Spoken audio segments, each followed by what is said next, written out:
Olá, eu sou o Luiz Otávio Siqueira do canal Fisiologia 3D e sejam bem-vindos ao vídeo de Propriedades dos Canais Iônicos, parte 2.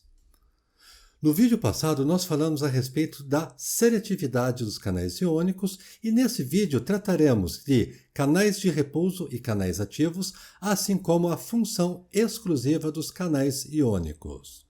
Percebam que canais de repouso também são chamados de canais passivos. Esses canais apresentam como propriedade sempre estarem abertos. Os canais de repouso sempre permanecem abertos. Ao contrário, os canais ativos necessitam de um estímulo para abrir o canal iônico. Vamos ver isso acontecendo na prática.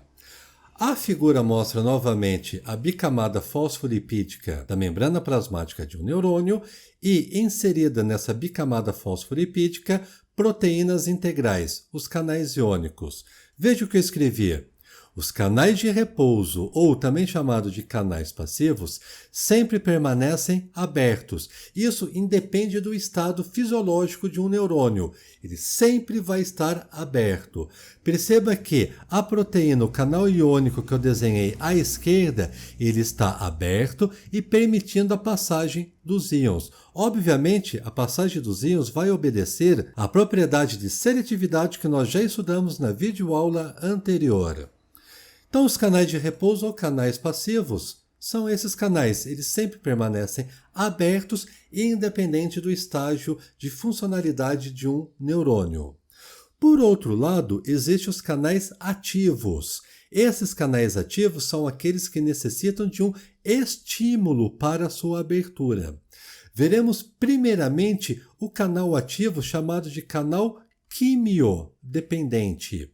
O que é um canal quimiodependente? Veja, são canais que necessitam de um estímulo químico para sua abertura. E agora, o que seria esse estímulo químico? Por exemplo, o neurotransmissor. Vamos ver isso com o auxílio da figura. Veja novamente a bicamada fosfolipídica da membrana plasmática de um neurônio, o canal passivo que nós já falamos e vamos estudar agora um canal ativo. Conforme disse, o canal ativo é aquele que permanece fechado. Vejamos isso. Perceba que o poro iônico deste canal iônico está fechado na parte central. Além disso, veja algumas características de um canal quimiodependente. Perceba com muita atenção agora. O lado extracelular do canal iônico possui uma região especializada. Essa região especializada é um sítio de ligação com um neurotransmissor. Veja o que eu disse. Os canais ativos do tipo quimiodependente são aqueles que necessitam de um estímulo químico, sendo o estímulo químico um neurotransmissor. Olha o que vai acontecer, gente. Este sítio localizado na face extracelular do canal iônico permite o reconhecimento perfeito de um neurotransmissor em específico. Então, o que isso quer dizer? Há sítios específicos que vão reconhecer o neurotransmissor acetilcolina, por exemplo. E isso vai acontecer para cada tipo de neurotransmissor, ou seja, cada tipo de neurotransmissor é reconhecido por um sítio específico localizado na face extracelular do canal iônico. Olha o que acontece, gente. Vamos ver que este neurotransmissor interage com o sítio localizado no canal iônico. Olha a interação ocorrendo na figura inferior. O neurotransmissor transitou, foi reconhecido por um sítio catalítico presente na face extracelular de um canal iônico. E o que vai acontecer agora? Presta muita atenção. A partir dessa interação, ocorrerá uma alteração conformacional da proteína, ou seja, uma alteração da forma da proteína. Esta alteração conformacional da proteína do canal iônico vai permitir a abertura de um poro iônico. Por meio dessa abertura, vão transitar íons. Olha o que está acontecendo agora. ocorreu uma alteração conformacional do canal iônico. Essa alteração conformacional foi responsável pela abertura do poro iônico. Perceba a diferença desse estágio do canal iônico em relação a esse estágio do canal iônico. Nesse momento, o poro iônico estava fechado. Então, a partir de um estímulo químico, que foi a presença de um neurotransmissor, esta proteína sofreu uma alteração da sua forma. Essa alteração conformacional fez com que um poro iônico fosse aberto, e a partir dessa abertura ocorreu a passagem de íons no interior do poro iônico do canal iônico. Isso é um exemplo de um canal quimiodependente, que depende de um estímulo químico, no caso, a presença de um neurotransmissor ligado ao sítio catalítico presente no canal iônico, para abrir o poro e permitir o fluxo de íons. Temos também os canais ativos, que são do tipo voltagem dependente. Vamos ver o que acontece. Os canais voltagem dependentes são aqueles que, como o próprio nome diz, dependem da variação da corrente elétrica. Vamos ver isso de forma superficial, uma vez que esse assunto ainda não foi discutido, mas vamos discutir esse assunto logo no futuro próximo. Veja bem, turma. Quando o neurônio está em repouso, ou seja, ele não está em atividade, perceba que o lado extracelular do neurônio permanece positivo e, portanto, o lado intracelular do neurônio permanece negativo. Essa polaridade a gente ainda não aprendeu, mas só imagina por enquanto. Logo, logo eu vou explicar esses detalhes fisiológicos para vocês. Quando o neurônio, então, está em repouso, o lado extracelular é positivo. Por sua vez, o lado intracelular do neurônio é negativo. Nesta condição, o canal iônico voltagem dependente permanece fechado. Percebam no desenho que a parte central do poro iônico está fechada. Obviamente, fechado não permite o fluxo iônico. O que precisa acontecer para que ocorra uma alteração conformacional neste canal iônico, permitindo a abertura do poro iônico?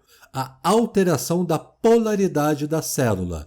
Nisso ocorre que o lado intracelular vai ficar positivo, em contrapartida, o lado extracelular fica negativo. Vamos ver isso acontecendo. Perceba, gente, quando ocorre um estímulo, nós vamos ver esse estímulo ainda, que faz com que o lado intracelular do neurônio fique positivo e, consequentemente, o lado extracelular negativo, ocorrerá uma alteração conformacional nos canais iônicos do tipo voltagem dependente.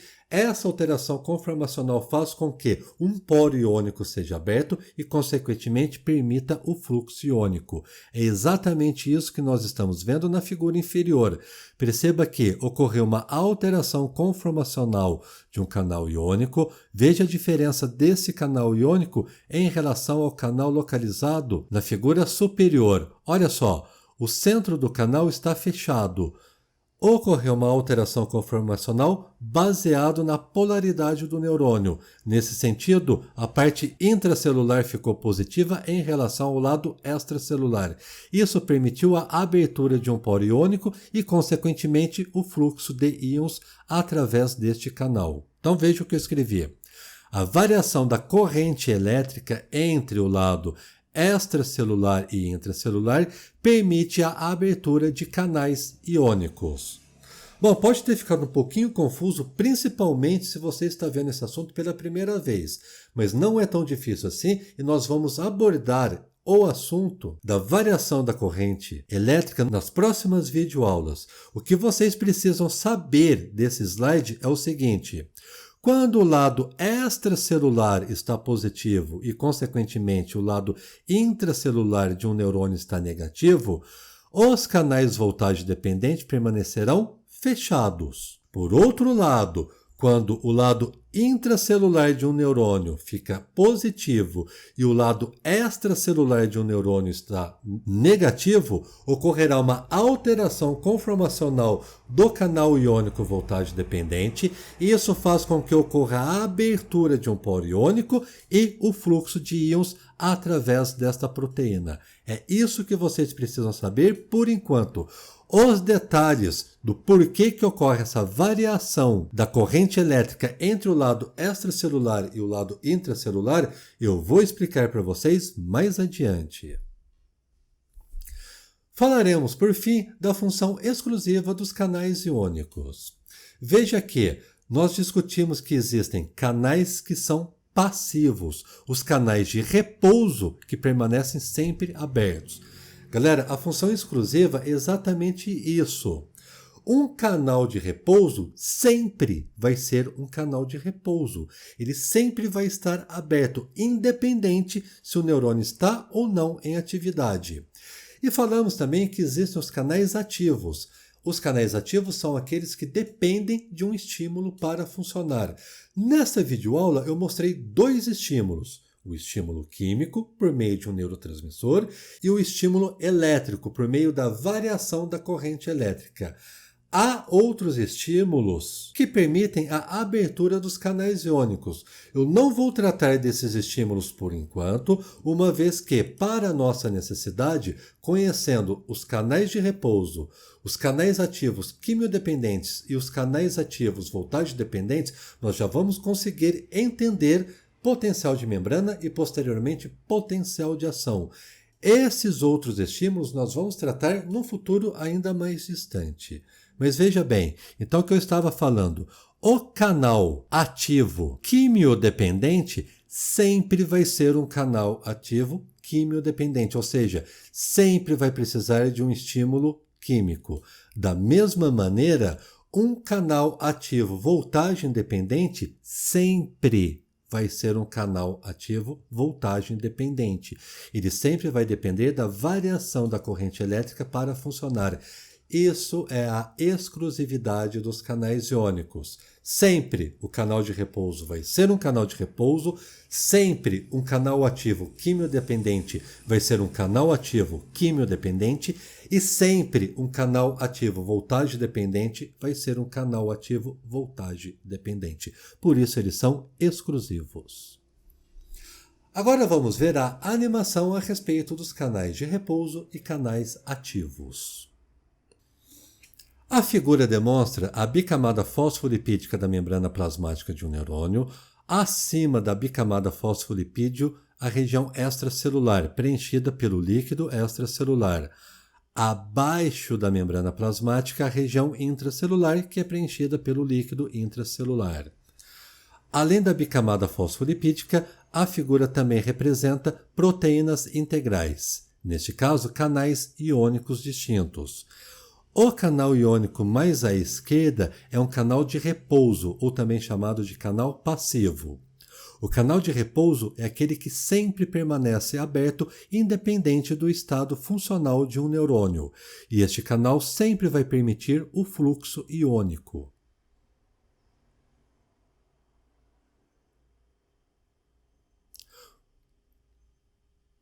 Por outro lado, existem os canais ativos. Esses canais ativos, veja bem, eles permanecem fechados. A abertura de um canal ativo depende de um estímulo. Pode ser um estímulo químico ou um estímulo elétrico.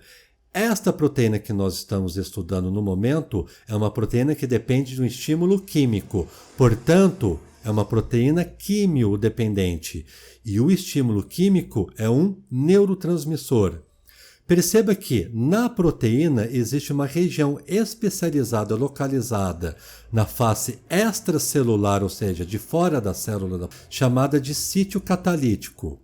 Este sítio catalítico tem como função ser reconhecido por neurotransmissor específico. Assim, ocorrerá a interação entre o neurotransmissor e o canal iônico. Esta interação é o estímulo químico necessário para que ocorra uma alteração conformacional da proteína e a abertura de um poro iônico. Após a abertura do poro iônico, ocorrerá o fluxo de íons através do canal iônico. Além do canal quimiodependente, outro exemplo de canal ativo é o canal ativo voltagem dependente. Este canal voltagem dependente, para abrir o poro iônico e, consequentemente, permitir o fluxo de íons, necessita da variação da corrente elétrica de um neurônio. A princípio, vamos entender que, quando em repouso, ou seja, sem que esteja em atividade, o lado extracelular de um neurônio é positivo e, consequentemente, o lado intracelular de um neurônio é negativo. Há estímulos que vão inverter essa polaridade, fazendo com que o lado intracelular fique positivo em relação ao lado extracelular que fica negativo. Quando, então, o lado intracelular fica positivo, este é o estímulo para que o canal iônico do tipo voltagem dependente passe por uma alteração conformacional. Abre-se, portanto, um poro iônico e, a partir da abertura desse poro iônico, ocorre o fluxo de íons por dentro do canal iônico do tipo voltagem dependente. Vamos rever a animação de canais de repouso e canais ativos.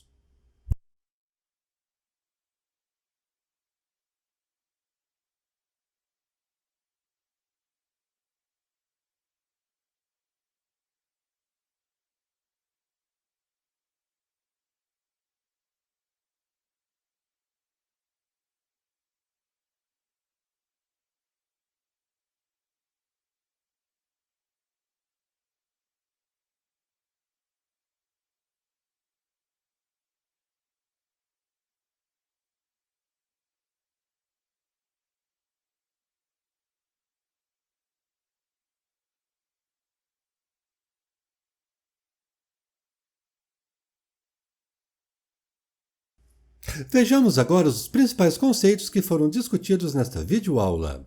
Canal de repouso são canais iônicos que sempre permanecem abertos.